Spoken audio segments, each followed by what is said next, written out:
Hey there, welcome back to another review, this time of Freddy's Dead, the final nightmare. They saved the best for last. Not really. Not really. I wouldn't call this the best film in the franchise, but I definitely wouldn't call it the worst film in the franchise either, because, believe it or not, I've always liked this movie. I've never hated Freddy's Dead. When I first saw it on VHS for the first time ever, I really enjoyed the film. I had a lot of fun with it. I thought it was pretty unique. I thought it did have its problems. There were some moments where I thought it was a little bit too goofy or too cartoonish and too silly for my tastes.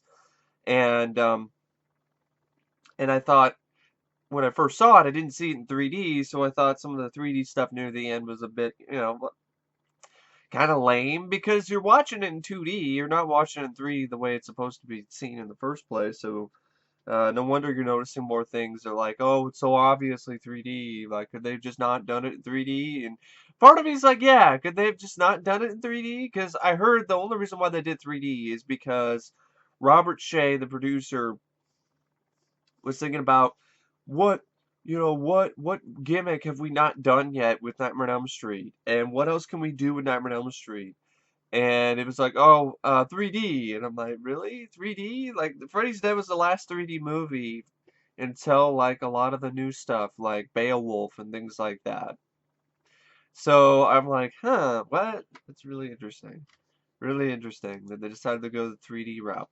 Now, but if you do see the 3D version, which is on this DVD and not on the Blu-ray for some reason,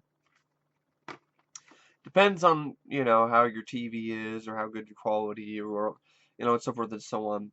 But I popped this in my Blu-ray player and I put on the 3D glasses and the 3D worked. So it was actually really effective. Messed my eyes up and it, after it was over, my eyes were watering and kind of sore, which is not good. So I would not recommend watching the 3D sequence on this DVD over and over and over again because it probably caused some serious damage to your eyes. But once, it was actually pretty cool. A lot of the things I thought were lame were actually pretty cool. The Dream Demons actually looked really cool and were some of the best 3D effects in the sequence near the end, where they floated around right in front of your face. It was actually really effective in that way. Um, so I did like the 3D sequence when I actually saw it in 3D, but at the same time, I really honestly would like the film a lot more if they just didn't even do the 3D gimmick. Just do it, just do the whole idea of Lisa Zane going into Freddy's brain and the flashbacks and do it without the 3D. I mean, we don't really need the 3D. It was just it was definitely a gimmick. It was just tacked on and it was unnecessary.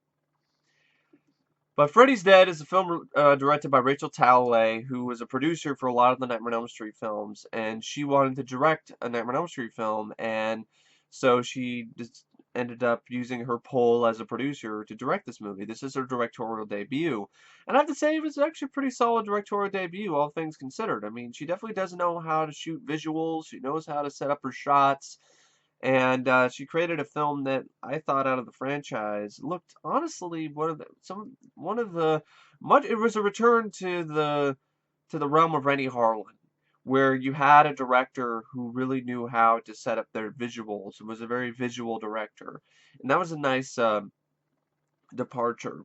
Stephen Hopkins, he's a visual director as well, but he was more of a production design visual. He was more like a production designer than a director. And Rachel Talalay, though, she definitely was more of a director than a production designer. And so I really liked the look of the film. I thought she did a good job directing it. I thought it had this epic size and scope to it. It really did feel epic. I always felt that way about Freddy's Dead.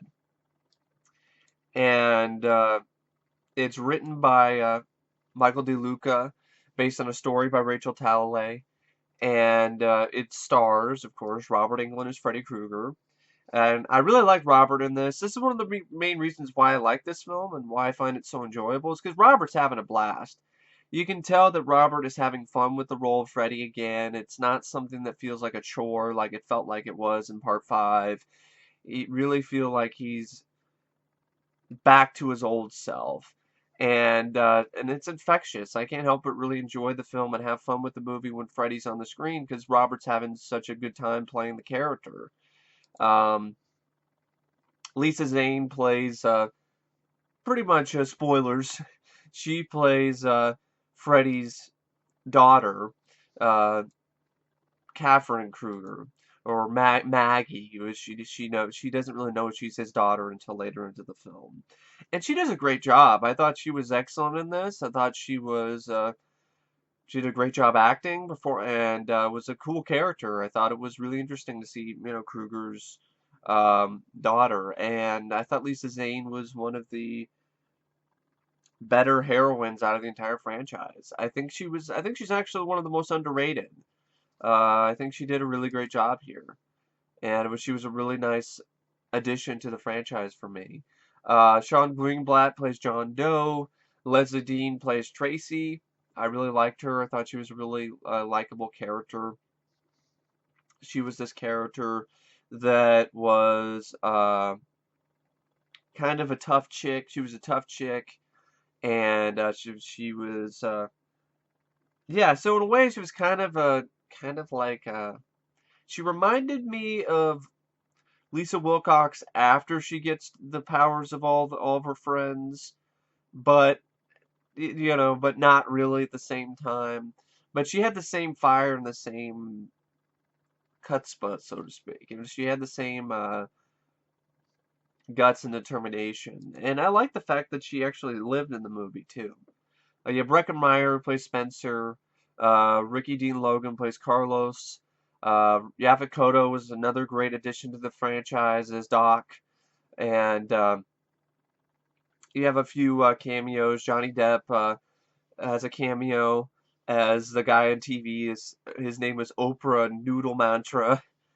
And you have Tom Arnold, who plays one of the childless fathers. Rosanne Barr plays his wife. Alice Cooper is an uncredited cameo as Mr. Underwood, an adopted father.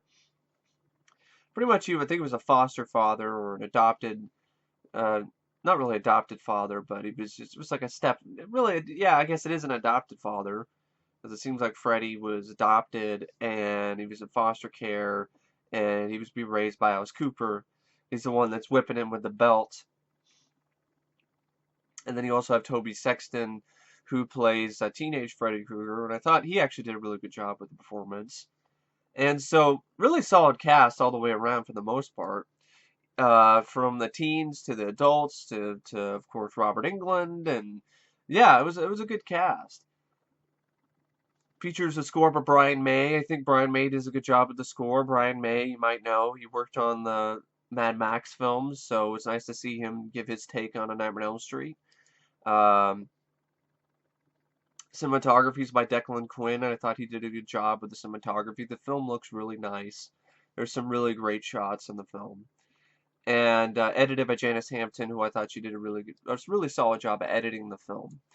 And I guess the original script of the film, where you had 15-year-old Jacob Johnson, who's the son of the previous installment's main character, Alice Johnson, was a major character, while many of the Dream Warriors would return to aid Jacob in defeating Freddy after he kills Alice.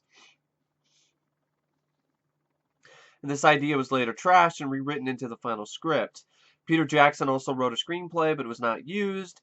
His screenplay was about how Freddy had become seen as such of a low threat that teenagers are now taking sleeping pills so that they can mess with him. Police officer then was to go into a comatose state, thus permanently being in Freddy's realm.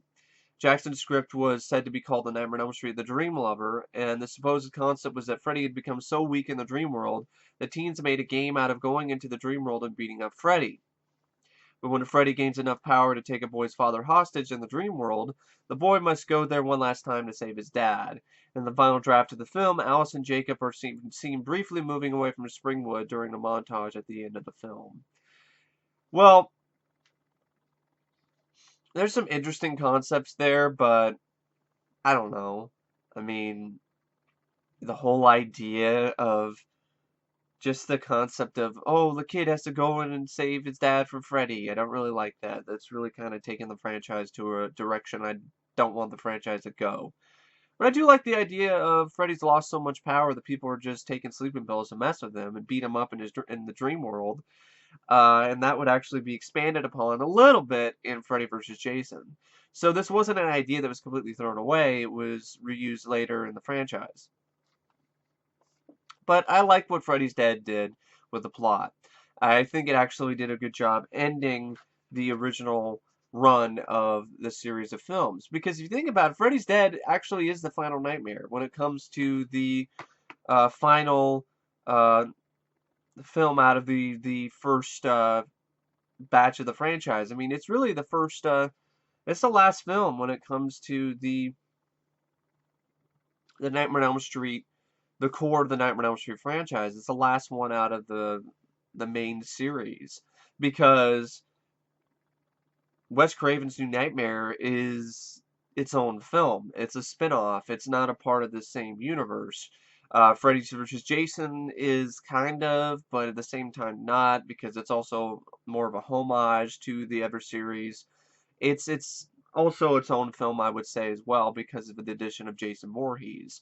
So, although Freddy's Dead does, I mean, I'm not saying Freddy. I meant to say Freddy vs. Jason does mention things like Hypnocil and other things like that. I still would say Freddy's Dead is the last film out of the main franchise. So it technically is the final nightmare. And I like how it closes the book on Springwood.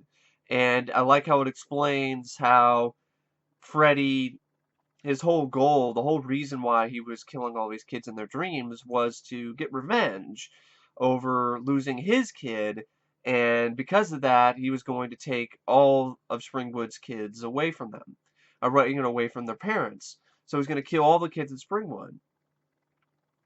In Freddy's Dead, it follows this character John Doe, and he's the last surviving Elm Street kid. And then Freddy, of course, later in the film kills him, and then he's finished this chapter. This chapter of Freddy's story and of the Nightmare on Elm Street franchise is closed. Freddy has officially now killed every kid in Springwood. And I actually think I thought it was a really cool idea and a cool concept. And I liked how they explained it, why he did it. It didn't feel like it was too much of an explanation like Rob Zombie's Halloween or something like that. It actually made sense. And, of course, when you combine the flashbacks, then it just ended up really... It summed up things really well. And I thought it added for a lot of black humor for when the characters go to Springwood and there's no kids and the parents are either nuts, or when they see kids they freak out, or you have a fair and it's all adults. There's no kids at this fair.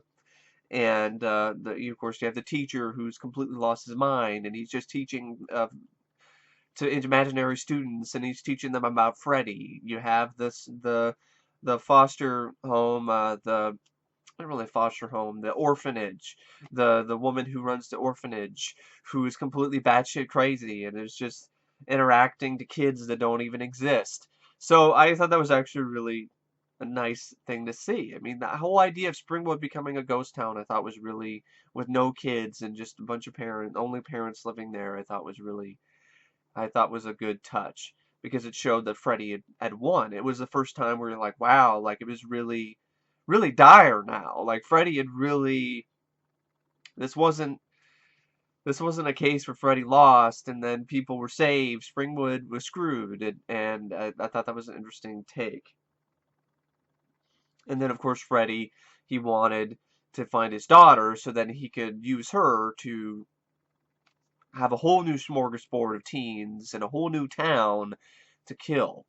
And and of course then they explain why he's able to come back because of the dream demons, and I didn't mind that either because I thought it was somewhat interesting, and yeah, it's nice to have it somewhat ambiguous that he was just a child killer who was burned and then came back for revenge. So part of me is I don't really need we don't really need the dream demons, but at the same time it kind of makes sense because how is he able to keep coming back? Mainly, I mean, even if he's a spirit or a ghost or whatever, how does he keep coming back?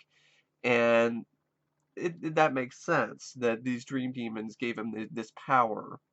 And they chose him because he was a really evil man and he had this grudge. And so that's what fuels his revenge and that's what fuels his return, is to keep coming back to kill every kid in Springwood. And then once he kills everyone, then, well, he's gotten so used to killing, why stop at Springwood? So that's where you get the whole thing where it's every town has an Elm Street. So, yeah, I just really like that. I like that concept. Um, so we'll get into the plot.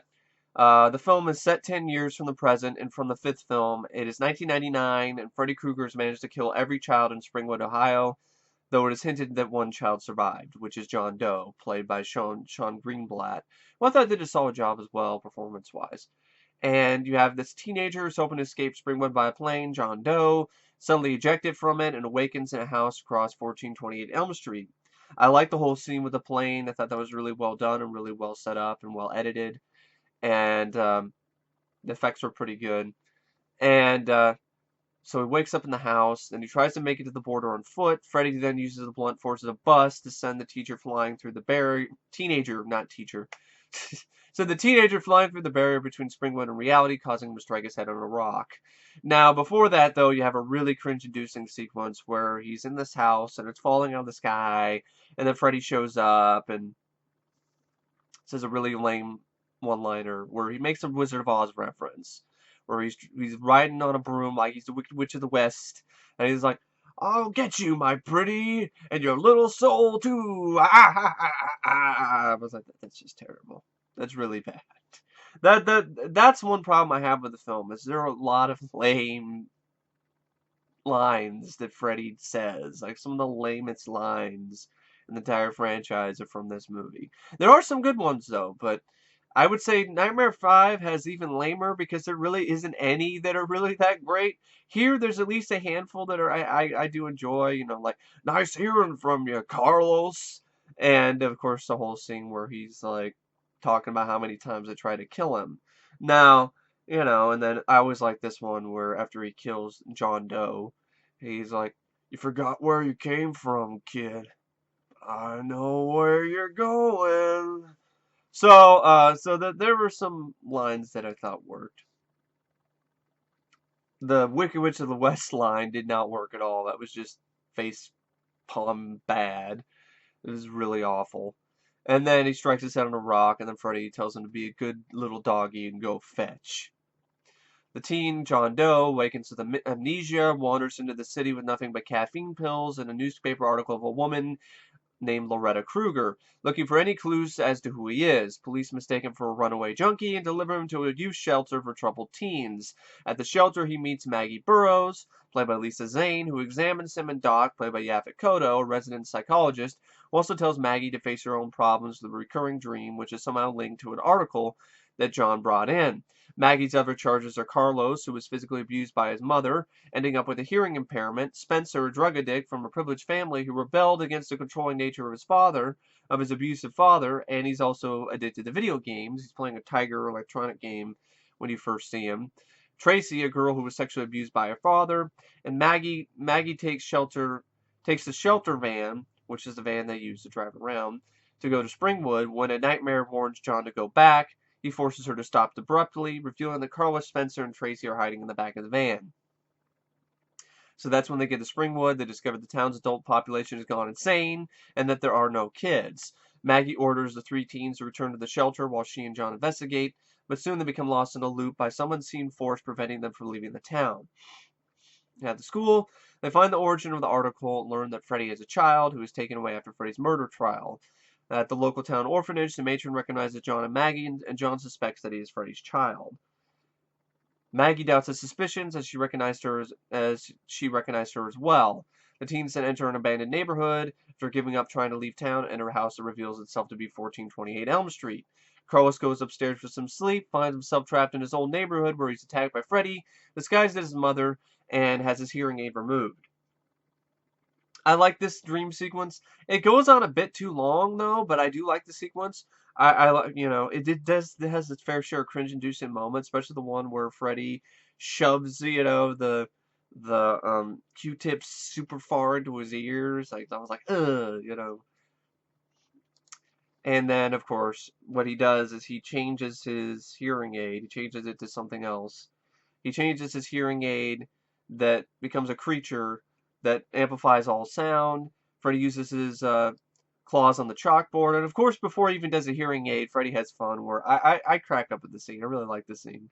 Where Carlos says his hearing aid is gone. And the sound editing in this is fantastic. They did a great job recreating the feel of being deaf it did a great job putting yourself in Carlos's shoes. And you have the hearing aid, he doesn't have any hearing aid. So Freddy's just goofing around behind him. That cracks me up. You can tell that Robert's having a blast and a half with the role, and he's just like, yeah, that puts a smile on my face. And of course, then he gives him the monster hearing aids, and then he scratches his claws on the chalkboard, and then he drops a pin, and Carlos grabs it, saves it, and then Freddy drops all of these pins, and he can't stop them, and then his head explodes. Carlos's head explodes, and then he gets his ear and his hearing aid, and he's like, "Nice hearing from you, Carlos."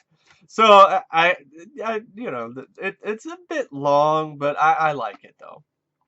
It's one of my favorite kills from the film, that definitely. And I like the build up to it too, where he's asleep in the van and then he's looking at the map, and then the map just becomes this giant map that fills up the entire van. Um, so then Carlos, he gets killed by Freddy. And then his disappearance confuses Tracy, who leaves Spencer to find Maggie. Spencer enters a drug-induced sleep and is awoken by no drugs commercial guy, Johnny Depp. But the guy's then hit with a frying pan by Freddy, where, he has that line where, this is what happens. Johnny Depp's like, "All right, once again, this is your brain," cracks the egg. "This is your brain on drugs. Questions?" Freddy then hits him with the frying pan. "Yeah, what are you on? Looks like you're a frying pan and some eggs to me." And so then he ends up creating a sort of like a trippy video, like straight out of some 60s thing, out of a 60s acid trip.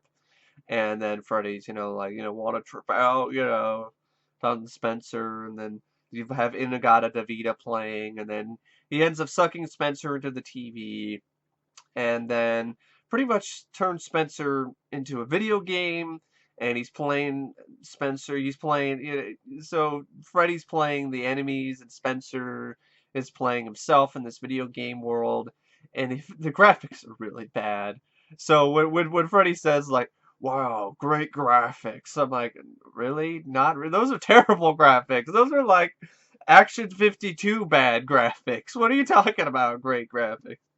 Uh, I have fun with the scene at points, but it starts to really be really bad when it shows Spencer, while he's still asleep, jumping around like he's a jackrabbit on crack. That is a really bad scene. Those sequences suck. They're silly and they're stupid, and I have no defense for those sequences whatsoever. But I do enjoy some of the stuff where Freddy's playing the game, and he's got the what looks like an Atari controller, I think. And he's playing with Spencer, and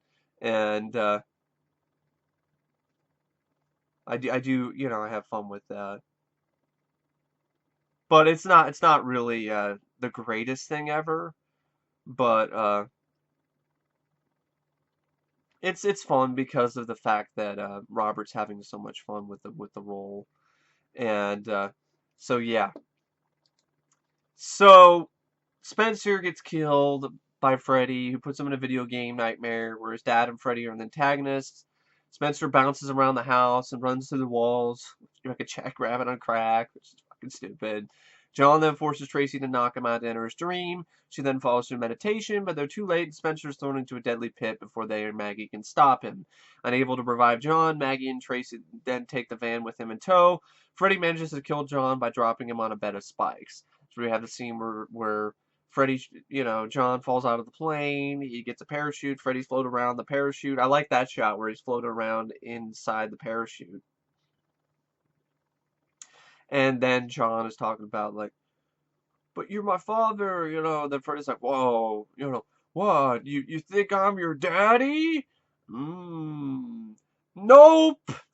And then he goes in, and then he ends up cutting the straps on the parachute.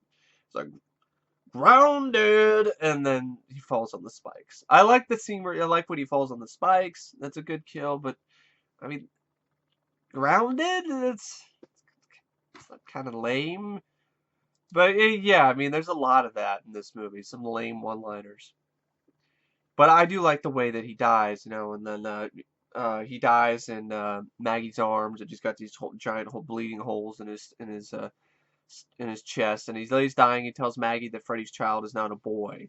Returning to the shelter, Maggie finds that her boss does not remember Carlos or Spencer, and Doc does because he can control his dreams. I like that. I like that little plot point there. I like that because it explains why people don't remember some people after they die. But at the same time, that's not really what happens in the Everett Elm Street films. People remember the people who died. It's not like they forget that they ever existed, but it just shows that Freddy's become more and more powerful, and because of all the souls of the children that he's absorbed.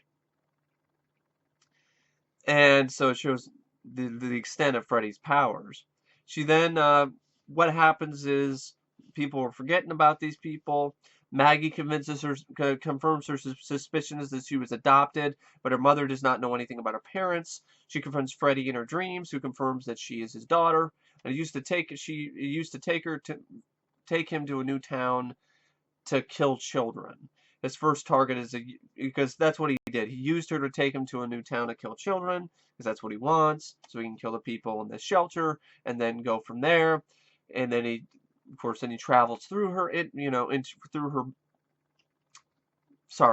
He travels through her pretty much, which is why I'm kind of confused trying to explain it to you because it is kind of confusing, but it works out because what he does is he travels inside of Lisa Zane. He travels inside of Maggie. And he did that with Lisa Wilcox in part 5. So that's how he's able to travel to the new town. So his first target is a youth shelter, which exists on Elm Street. Tracy has a nightmare where her father comes after her, but she turns on him, brutally beating him. I thought that was a really intense scene because I thought that was one of the most uncomfortable and unsettling dream sequences in the franchise because of the whole thing with the abusive, sexually, the father who sexually abused her. Come to daddy. Daddy's home. It's just like, no, daddy, you're dead. She smacks him in the face with the pot, and there was a pretty good makeup effect of his face all fucked up and smashed. And then she beats the shit out of him. And then, before Freddy can kill her, she wakes herself up by burning her arms on the stove because she tries to fight him, but he is too strong. But then she wakes herself up by burning herself. Doc then also encounters Freddy and brings out a piece of his sweater when he wakes up, deducing that he can be dragged into reality. Maggie volunteers to go, receiving special glasses, 3D glasses, to see past Freddy's tricks. And I like this concept. You could have done it too without the 3D. You could just have her wear 3D glasses, but you don't even have to have it to be 3D. So she wears these glasses. She then goes into Freddy's mind. She witnesses his childhood, which he grew up teased by his peers for sociopathic tendencies and killing his stepfather as a teenager. And I guess Alice Cooper's his stepfather then. And then witnessing his death, where a pair of demons granted him his power to cross into the dream world before confronting him. She then wakes up, but Freddy does not appear. As things appear to her as they did in her dream, she suspects it's not over yet. Finding Freddy in the storage room, he appears human, and then begs Maggie for forgiveness before revealing that he's kept his supernatural powers. Using the storage of weapons at her disposal, Maggie knocks Freddy's glove off and injures him badly. She puts the glove on and stabs him with it. Which is, I like this sequence where she fucks up Freddy. Gets him with the knife, gets him with the throwing star, gets him, I think it was an arrow. And then, of course, stabs him with a glove. And then she's all like, Happy Father's Day. You know, and even before that, there's some of my favorite scenes, of course, are the sequences where Freddy's talking to, Lisa Zane. He's like, I didn't need a glove to kill your bitch of a mother. And I don't need one now. And then I always like the scene where he talks about how many times he's been killed. And I'm just looking for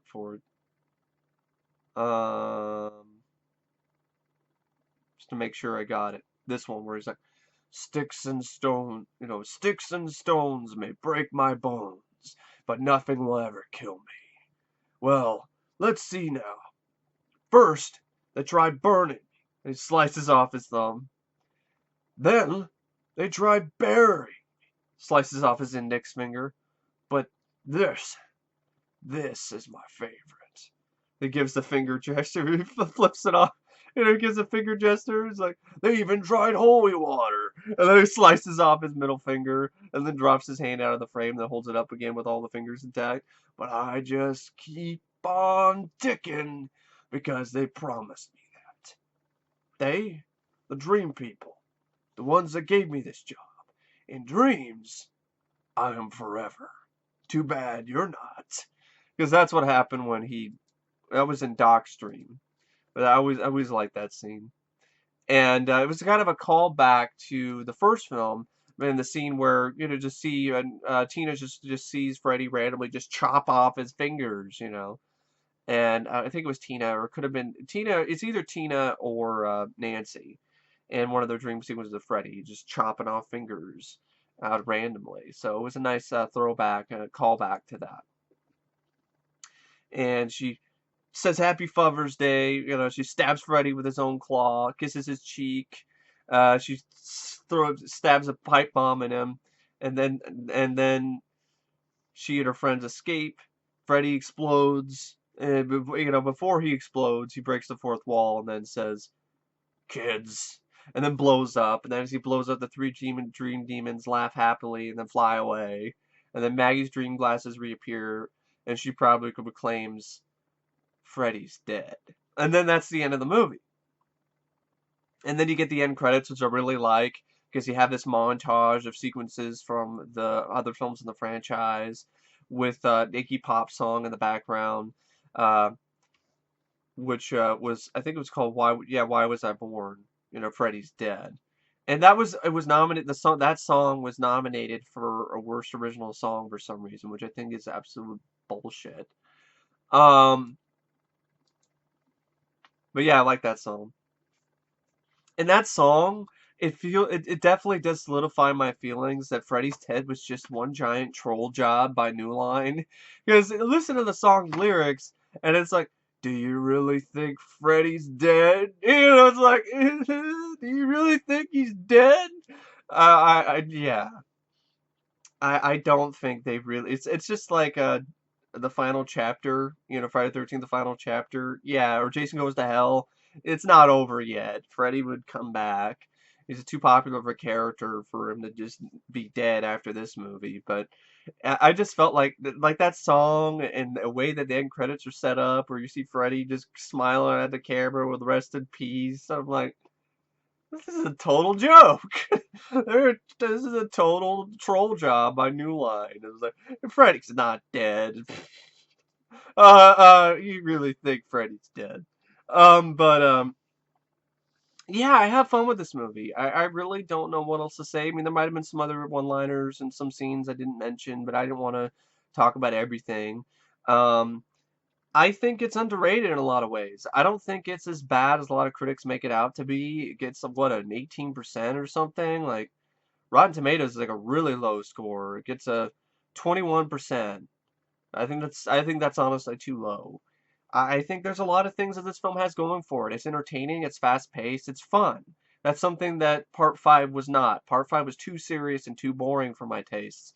Part 6, Freddy's Dead, is more like Part 4, the type of fun Freddy, Nightmare on Elm Street film. It was a return to form in that regard, and I was actually really glad it went that route. it was not, Robert Englund is obviously enjoying the role again and having fun. It feels like he has new life in this film that was definitely not there in part five. Since the tone is not serious, these type of jokes and this type of fun that Freddy's having doesn't appear out of place like it did in part five. And in a lot of ways, Freddy's Dead is the most comedic out of the entire franchise. It's a black comedy. In a way, it's the Nightmare on Elm Street version of Evil Dead 2. And that's really what it is. It's that type of humor. It's that type of horror. It's a horror comedy. It's not just a horror film. And I think a lot of people, there are a lot of people who don't really like horror comedies anyway. And to take the Nightmare on Elm Street franchise, which already had had horror comedy elements in the other films, but to go all out with it with part six, I think some people really weren't liking that. But I think it was a good choice. I think it was a good, good opportunity, and it could have been funnier because there were some moments that were really bad and some real groaners, but I still had quite a few laughs and still had a lot of fun with the film. There were some fun references to other things. I could reference Twin Peaks, which yeah, the Springboard did kind of feel like it became Twin Peaks, and that was a reference that Rachel Talalay and I think Michael DeLuca wanted to do because they were really big fans of Twin Peaks. And I think Michael DeLuca also worked on Twin Peaks, so that ended up working its way into the film. And I think Freddy's Dead. There's a lot to be fun. There's a lot of fun to be had with this film. I mean, sometimes I kind of have a hard time putting into words why I have so much fun with this one or why I think it's underrated. And I think mainly because I just think it's a lot of fun. It's an entertaining sequel. I also think its script is a lot more clever than a lot of people give it credit for. Um, the whole idea of taking place 10 years later, Springwood is a ghost town, all the kids are dead. I thought that was a nice touch. The whole origin of Freddy, showing the flashback scenes with young Freddy, and with Robert Englund, and showing him, strangle his wife, and then seeing that his little girl, his daughters, found his torture, his room, with all his gloves and stuff like that. And so yeah, I thought Lisa Zane and Robert had a really good chemistry with one another. They played off well with one another.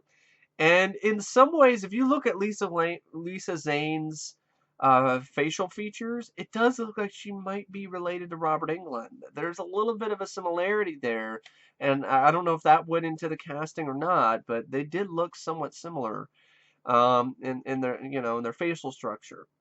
And yeah, I mean there's some problems. Some of the dream sequences are too goofy, like Spencer's death, and some of the jokes fall flat. But for the most part, though, it's a fast-paced, fun movie. It's 90 something minutes. It's not even that. It's 89 minutes long. It's a really fast-paced film. It's not slow. It goes by really quick. It's got a good atmosphere to it when it needs to. It's got some fun dream sequences. It brings back the ingenuity back to the franchise, which is missing with part five. Part five, the ingenuity other than Dan's death felt pretty like they ran out of ideas, or it wasn't really as well done as it could be.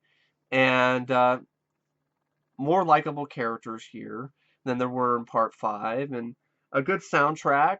Part five didn't really have that great of a soundtrack other than Bruce Dickinson's "Bring Your Daughter to the Slaughter," and part that Freddy's Dead has the Goo Goo Dolls song "I'm Awake Now," which is heard in the opening credits. They have some other good early 90s songs that are in the film as well, of course, plus Iggy Pop's version of Why Was I Born? Freddy's Dead. And so yeah, it was a fun way to end the franchise, I thought. It wasn't the scariest thing ever, but that's not what the franchise was trying to be at this point. And they had kind of done everything that they could with Freddy, and to try to go back to end the franchise with just you go back to the really, serious, scary version of Freddy from the first film, which wasn't really what was popular at the time, I don't think would have been a good choice, and I don't think that a lot of fans would have reacted very well to that at this time, and at the time that this film came out. They didn't like how serious he was and how, he was goofy in part five, but they didn't like how serious the film was. So if the film went back to a serious take on Freddy, I don't think they would really appreciated that in 1991. Now, of course, now that they did this horror comedy version of Nightmare on Elm Street, then that opened the door for Wes to do his take on Nightmare on Elm Street and to do another, do another take on Nightmare on Elm Street, not do his take, but do another take on Nightmare on Elm Street with New Nightmare, and then bring the franchise back to its roots. But if Freddy's Dead was more like New Nightmare, then we probably wouldn't get New Nightmare. So I'm glad that Freddy's Dead was more of this comical horror version of Nightmare on Elm Street versus a serious version of Nightmare on Elm Street, which is what Wes would go on to do with New Nightmare. And so I think a lot of the criticisms people have for this, that's fine. I mean, if you're not a fan of this, I can totally understand why. It is pretty goofy. It is pretty comic booky. It does feel like a cartoon at times, but that was a good thing in some ways, because if it wasn't like this, then we wouldn't get New Nightmare. I really don't think we would have gotten New Nightmare if Freddy's Dead was more serious, like a lot of people wanted it to be. But that's just my personal opinion. Maybe New Nightmare would have been made anyway because Wes Craven wanted to do it. So, but yeah, Freddy's Dead. Yeah, I really don't know what to say about the film. I've always had a soft spot for this and never thought it was as bad as a lot of people made it out to be. Um, I guess on September 12th, 1991, a day before the U.S. release of the movie, Los Angeles declared it Freddy Krueger Day. Um, and I guess there was some executive meddling that happened. When the movie was in the U.S. theaters in 1991, it ran 100 minutes, featuring many character moments and introductions. Maggie's foster mother doesn't randomly show up near the end of the movie. However, but for whatever reasons, New Line Cinema cut the movie down to 88 minutes for all home video releases. Unfortunately is all that has been available to this day. The German version of the movie, while cut down from the 100-minute version, also featured many scenes removed from the home video version. I did not know that. I did not know that that was a wow. I did not know that this was cut that much.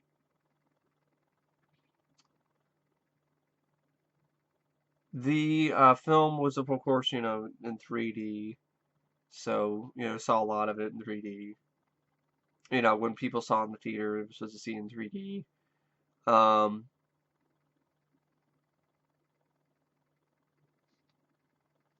yeah, there's really not much else I can really come up with in terms of trivia.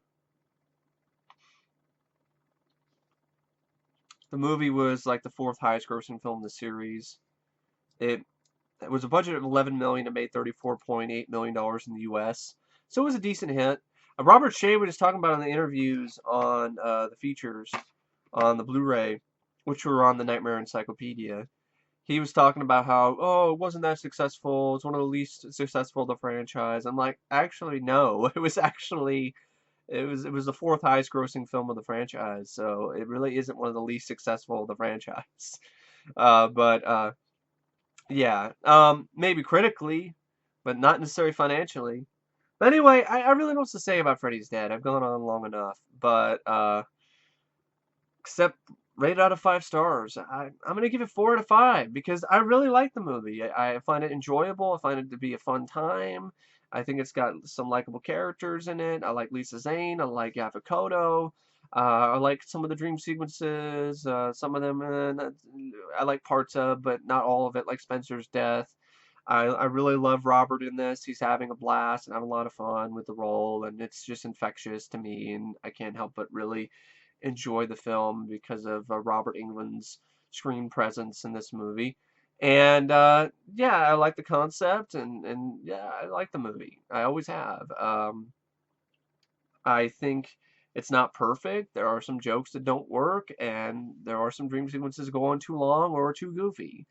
But that doesn't really hurt the whole film for me. I think it could be better, Even though I saw the climax in 3D and it was cool, I still think that it should not have been in 3D because then it doesn't have to, it doesn't date, it isn't dated then. It doesn't feel as dated because the 3D sequences really do date the film and they really kind of hurt the climax, especially if you have to watch it in 2D because then it's just it's noticeable that, oh, 3D shot, 3D, 3D, 3D.